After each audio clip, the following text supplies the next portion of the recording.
नमस्ते एवरीवन। पिछले video lecture में हम 3 कॉलिगेटिव प्रॉपर्टी कवर कर चुके हैं और इस वीडियो लेक्चर में हम बात करेंगे हमारी 4th colligative property osmotic pressure के बारे में। चलिए शुरू करते हैं और देखते हैं कि क्या क्या हम इस वीडियो लेक्चर में कवर करने वाले हैं। तो इस वीडियो लेक्चर में हम बात करेंगे सेमी परमिएबल मेम्ब्रेन के बारे में और ऑस्मोसिस के बारे में। फिर हम ऑस्मोटिक प्रेशर को डिटेल में समझेंगे और कैसे इसे कैलकुलेट करेंगे उस बारे में बात करेंगे। कुछ डे टू डे लाइफ जो है हमारी, उसमें कुछ एग्जांपल्स जो हैं उनके बारे में भी हम डिस्कस करेंगे। जैसे कि अगर हम यहाँ बात करें कि जो पौधे हैं वो क्यों सूखने लग जाते हैं अगर उनमें पानी ना दिया जाए कंटिन्यूसली, ठीक है, उनके पत्ते जो हैं वो मुरझाने क्यों लग जाते हैं। फिर हम बात करेंगे कि जो सी वाटर है उसको हम ड्रिंकिंग वाटर में कैसे कन्वर्ट करें, या फिर जो सॉल्टी फूड खाने वाले लोग हैं उनको ब्लोटिंग क्यों होने लग जाती है, उनके हाथ पैर और शरीर सूज क्यों जाता है, स्वेलिंग क्यों हो जाती है। तो इन सब का आंसर जो है वो किसी ना किसी तरह से ऑस्मोसिस ही आएगा। बस हमें ऑस्मोसिस को सही से समझना पड़ेगा, ठीक है। तो चलिए हम बिना किसी देरी के शुरू करते हैं हमारा ऑस्मोसिस। देखिए, ऑस्मोसिस समझने से पहले हमें सबसे इम्पॉर्टेंट बात समझनी पड़ेगी जो कि है सेमी परमिएबल मेम्ब्रेन, SPM, ठीक है। अब सेमी परमिएबल नेम कैसे आया? सेमी का मतलब होता है कुछ या हाफ भी हम कई केसेस में इस्तेमाल करते हैं। उसके बाद परमिएबल वर्ड जो है वो आया है परमिशन से, ठीक है। उसके बाद मेम्ब्रेन, ठीक है। अब ये मेम्ब्रेन जो है वो एक शीट जो है इस तरह का स्ट्रक्चर होता है, शीट लाइक स्ट्रक्चर। अब इस शीट लाइक स्ट्रक्चर, ये जो एक कंटिन्यूस शीट लाइक स्ट्रक्चर है, अब इसमें होता क्या है, इसमें जो है छोटे छोटे सब माइक्रोस्कोपिक होल्स होते हैं या पोर्स होते हैं, और इन पोर्स की साइज जो है वो इतनी छोटी होती हैं कि उनसे होकर सिर्फ और सिर्फ क्या होंगे, सॉल्वेंट के मॉलिक्यूल जैसे कि वाटर हो गया, वही क्या कर सकते हैं, एक तरफ से दूसरी तरफ जा सकते हैं, ठीक है। और जो बड़े मॉलिक्यूल्स होंगे, सॉल्यूट के बड़े मॉलिक्यूल्स, उनको ये सेमी परमिएबल जो है मेम्ब्रेन जो है वो अपने थ्रू पास नहीं होने देती है, ठीक है। तो जो कंटिन्यूस शीट है, इस कंटिन्यूस शीट को हम क्या बोलते हैं, सेमी परमिएबल मेम्ब्रेन। और ऑस्मोसिस की प्रोसेस जो है, इस ऑस्मोसिस की प्रोसेस में सेमी परमिएबल मेम्ब्रेन का ही मेन रोल होता है। अब ये जो सेमी परमिएबल मेम्ब्रेन है ये बेसिकली दो तरह की हो सकती हैं, दो टाइप की हो सकती हैं। ये नेचुरल भी हो सकती हैं और सिंथेटिक भी हो सकती हैं। अब नेचुरल में क्या होगा, जैसे कि हम बना सकते हैं, हम बनाने की बात कर रहे हैं हम, तो हम जो सूअर होते हैं, पिग होते हैं, उनके ब्लैडर से ये बना सकते हैं और पार्चमेंट से हम ये बना सकते हैं, ठीक है। अब नेचुरल की अगर हम बात करें तो हमारे सेल्स जो हैं उनकी मेम्ब्रेन भी सेमी परमिएबल मेम्ब्रेन होती हैं, और जो आपके प्लांट्स की जो सेल होती हैं उनके जो सेल वॉल हैं उनके पास भी एक सेमी परमिएबल मेम्ब्रेन होती है सेल वॉल के साथ साथ में, ठीक है। तो नेचुरल ये सारी सेमी परमिएबल मेम्ब्रेन होती हैं। और अगर अपन बात करें सिंथेटिक, जो कि लैब में बनाई जाती हैं, मैन मेड होती हैं, उनमें एग्जांपल्स हमें ध्यान रखना है, सेलोफेन हो गया या फिर सेलुलोज एसीटेट, ठीक है। तो ये सेमी परमिएबल मेम्ब्रेन जो है इसकी हमें ज़रूरत पड़ेगी अगर हम ऑस्मोसिस को ऑब्जर्व करने वाले हैं तो, ठीक है। तो चलिए बात करते हैं अपन इससे आगे।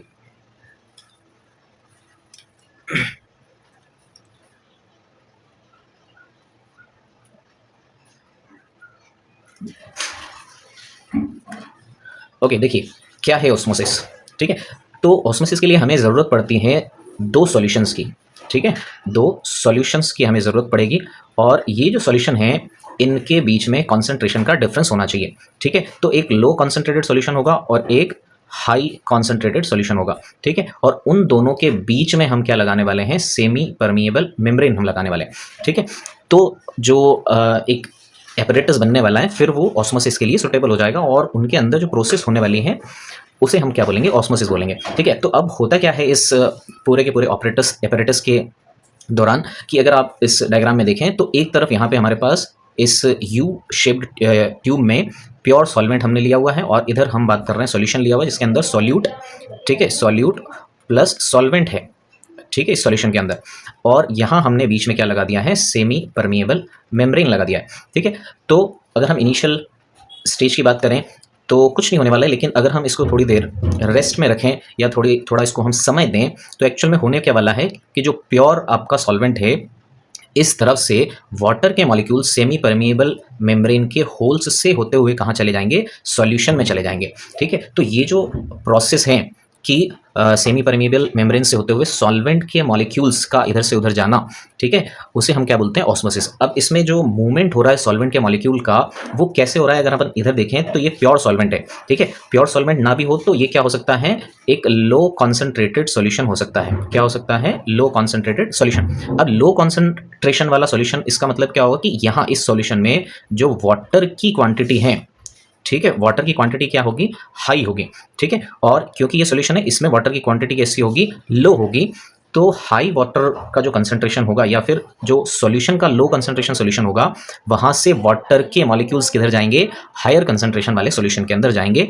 तो इस प्रोसेस को हम क्या बोलेंगे, ऑस्मोसिस बोलेंगे, ठीक है। तो यहाँ एक बढ़िया डेफिनेशन लिखी हुई है कि the spontaneous flow of solid molecule through semi permeable membrane from pure solvent to a solution, ठीक है। अब यहाँ प्योर सॉल्वेंट की जगह हम लो कंसंट्रेशन ऑफ सॉल्यूशन भी लिख सकते हैं। तो हमें याद क्या रखना है, और जो गोल्डन रूल यहाँ हम डिस्कस कर रहे हैं वो क्या है कि हमें क्या ध्यान रखना है, हमें लो कंसंट्रेशन ऑफ सॉल्यूशन याद रखना है। यहाँ से जो आपके वाटर के मॉलिक्यूल हैं वो किधर जाएंगे, हाई कंसंट्रेशन ऑफ सॉल्यूशन तक जाएंगे, ठीक है।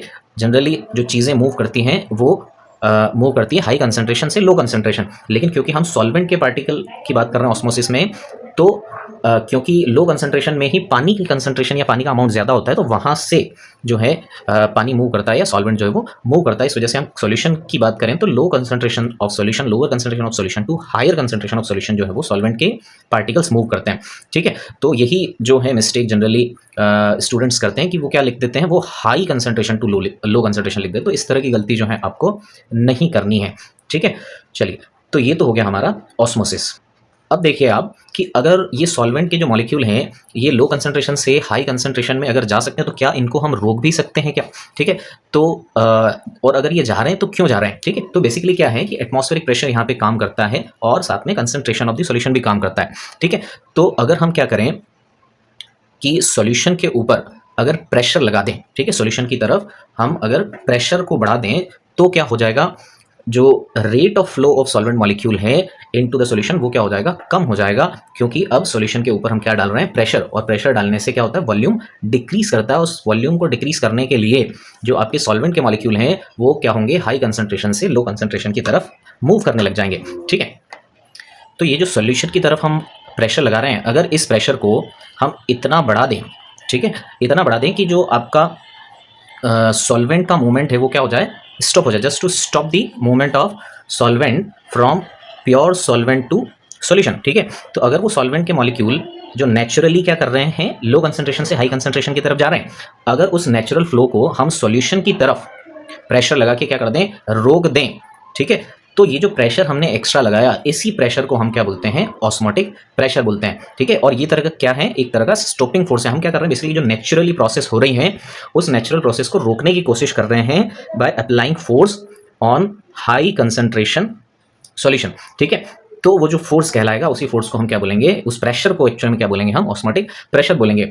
तो डेफिनेशन अगर अपन देखें तो जो एक्सेस प्रेशर जो लगाया गया है सॉल्यूशन के ऊपर, कौन से वाले सॉल्यूशन, हाई कंसंट्रेशन वाले सॉल्यूशन के ऊपर, ताकि ऑस्मोसिस को रोका जा सके, ठीक है। और जो आपके सॉल्वेंट के मॉलिक्यूल हैं वो सेमी परमिएबल से मेम्ब्रेन से होते हुए लो कंसंट्रेशन से हाई कंसंट्रेशन तक ना आए, इस एक्सेस प्रेशर को हम बोलेंगे ऑस्मोटिक प्रेशर, ठीक है। बात समझ आई आपको। और इस ऑस्मोटिक प्रेशर को हम काय से लिखेंगे, पाई से लिखेंगे। पाई जो है वो डिनोट करेगा ऑस्मोटिक प्रेशर को, ठीक है।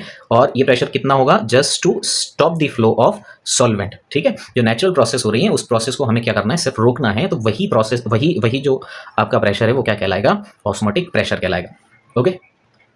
अब अगर आपको ऑस्मोटिक प्रेशर जो है उसे कैलकुलेट करना है तो कैसे करेंगे, उसके लिए फॉर्मूला बनेगा pi is equals to CRT, ठीक है। अब पाई क्या है, यहाँ पर पाई जो है वो है हमारा ऑस्मोटिक प्रेशर, ठीक है। पाई क्या है, ऑस्मोटिक प्रेशर। C क्या है, तो मोलैरिटी ऑफ द सॉल्यूशन। उसके बाद R क्या है, गैस कांस्टेंट। और T क्या है, टेम्परेचर, ऑब्वियस सी बात है, ठीक है। अब यहाँ देखने वाली बात क्या है कि जो 3 कॉलिगेटिव प्रॉपर्टी हमने पढ़ी, उनमें से पहली कॉलिगेटिव प्रॉपर्टी जो है relative lowering in vapour pressure, उसमें हमने मोल फ्रैक्शन के बारे में बात करी। उसके बाद second colligative property elevation in boiling point, और साथ में third depression in freezing point, वहाँ हमने मोलैलिटी के बारे में बात करी, ठीक है, मोलैलिटी के बारे में बात करी। लेकिन यहाँ हम किस बारे में बात कर रहे हैं, ऑस्मोटिक प्रेशर में मोलैरिटी के बारे में बात कर रहे हैं, ठीक है। अब मोलैरिटी के बारे में क्यों बात कर रहे हैं, क्योंकि हम यहाँ सॉल्यूशन के बारे में बात कर रहे हैं और हम जो काम कर रहे हैं वो सॉल्यूशन के ऊपर काम कर रहे हैं, इस वजह से सॉल्यूशन की मोलैरिटी को हम यहाँ ले रहे हैं, ठीक है।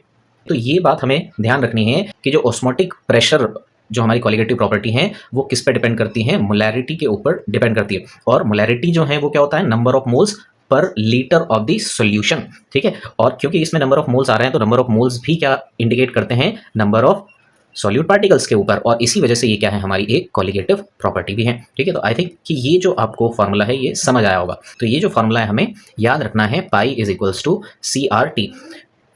चलिए इसी फार्मूले को थोड़ा हम एक्सपैंड करते हैं। पाई जो है इज इक्वल्स टू CRT। ठीक है, अगर हम सी के बारे में बात करें तो सी हमारा क्या है, मोलैरिटी है। मोलैरिटी क्या होता है, number of moles per litre of the solution.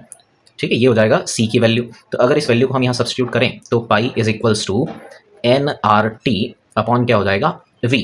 इस V को हम इधर ले आते हैं, pi V is equals to NRT। अच्छा, ये जो नंबर ऑफ मोल्स हैं, ठीक है, ये नंबर ऑफ मोल्स काय के हैं, हमारे सॉल्यूट के। ठीक है, अब ये जो number of moles of solute है इसको हम कैसे लिख सकते हैं, given mass molar mass, right. और सॉल्यूट को हम कौन सी सबस्क्रिप्ट देते हैं, नंबर 2, और जो सॉल्वेंट होगा उसको क्या देते हैं अपन, नंबर 1। तो अगर मैं नंबर ऑफ मोल्स निकालने वाला तो वो क्या हो जाएगा, given mass upon molar mass. ठीक है, ये हो जाएगा number of moles of solute. ठीक है, अगर इसको हम यहाँ पर सब्स्टिट्यूट करें तो pi V is equals to W2 into R into T upon M2। ठीक है, ऑलराइट। तो क्योंकि हम ऑस्मोटिक प्रेशर पढ़ रहे हैं तो इस ऑस्मोटिक प्रेशर से हम क्या निकाल सकते हैं, जो सॉल्यूट हमने डाला हुआ है उस सॉल्यूशन के अंदर वो कौन सा सॉल्यूट है। तो अगर हमें उसका मॉलिक्यूलर मास पता चल जाए तो हमें सॉल्यूट का अंदाज़ा लगा सकते हैं। तो ये उसका क्या है, मॉलिक्यूलर मास। और अगर हमें मॉलिक्यूलर मास पता है तो हम क्या पता कर सकते हैं, उसका कि उसका वेट भी पता कर सकते हैं कि सॉल्यूशन के अंदर कितना सॉल्यूट हमने डिसॉल्व किया था। ठीक है, अगर हमें ये सारी की सारी चीज़ें पता हैं। ठीक है, R यहाँ पर क्या है, गैस कांस्टेंट है। इसकी वैल्यू जो है हम आगे देखते हैं जब न्यूमेरिकल करेंगे तो। ठीक है, और टेम्परेचर हमेशा हमें केल्विन में लेना है, वॉल्यूम लीटर में होना चाहिए, और पाई जो है वो हमारा क्या है, ऑस्मोटिक प्रेशर है। ठीक है, तो यहाँ इस फार्मूले से हम सॉल्यूट का मॉलिक्यूलर मास भी कैलकुलेट कर सकते हैं। तो ये एक इंपॉर्टेंट फार्मूला हमारा बन रहा है। ठीक है, चलिए थोड़ा अपन आगे बढ़ते हैं। अब देखो आपके ये जो ऑस्मोटिक प्रेशर हैं ये यूज़फुल क्यों है एक्चुअली में, या फिर इसका इस्तेमाल हम लैब में कैसे करते हैं या कहाँ करते हैं। ठीक है, तो लेबोरेटरी में जो है इस प्रोसेस का इस्तेमाल किया जाता है हमारे जितने भी बायोमॉलिक्यूल्स होते हैं, जैसे प्रोटीन्स, पॉलीमर्स, ठीक है, और जो जितने भी मैक्रोमॉलिक्यूल्स हैं उनके मोलर मास को आइडेंटिफाई करने के लिए या फिर कैलकुलेट करने के लिए हम ऑस्मोटिक प्रेशर का इस्तेमाल करते हैं। अब क्यों करते हैं ये क्वेश्चन भी, इस क्वेश्चन का भी आंसर हमें पता होना चाहिए कि जो हमारे बायोमॉलिक्यूल्स हैं एक्चुअली में वो लोअर टेम्परेचर पर ज़्यादा स्टेबल होते हैं। ठीक है, तो अगर हम ऑस्मोटिक प्रेशर जो है वो रूम टेम्परेचर पर हम ऑस्मोटिक प्रेशर वाली टर्म का हम इस्तेमाल कर सकते हैं, लेकिन अगर अपन बाकी कॉलिगेटिव प्रॉपर्टीज़ के बारे में बात करें तो जो relative lowering in vapour pressure है वो तो यहाँ हम लगा नहीं पाएंगे। ठीक है, और बॉइलिंग पॉइंट और फ्रीजिंग पॉइंट भी काम में नहीं आएगा, क्योंकि हाई टेम्परेचर और लो टेम्परेचर पर बायोमॉलिक्यूल्स जो है वो इनएक्टिव होने लग जाते हैं। तो अगर हम बायोमॉलिक्यूल्स की स्टडी करना चाहते हैं या उनके मॉलिक्यूलर मास के बारे में बात करना चाहते हैं या निकालना चाहते हैं, कैलकुलेट करना चाहते हैं, तो हमें क्या करना पड़ेगा, ऑस्मोटिक प्रेशर वाले कॉन्सेप्ट को इस्तेमाल करना पड़ेगा। क्योंकि लोअर टेम्परेचर पर या रूम टेम्परेचर पर, लोअर नहीं रूम टेम्परेचर पर ये बायोमॉलिक्यूल्स जो है वो स्टेबल होते हैं।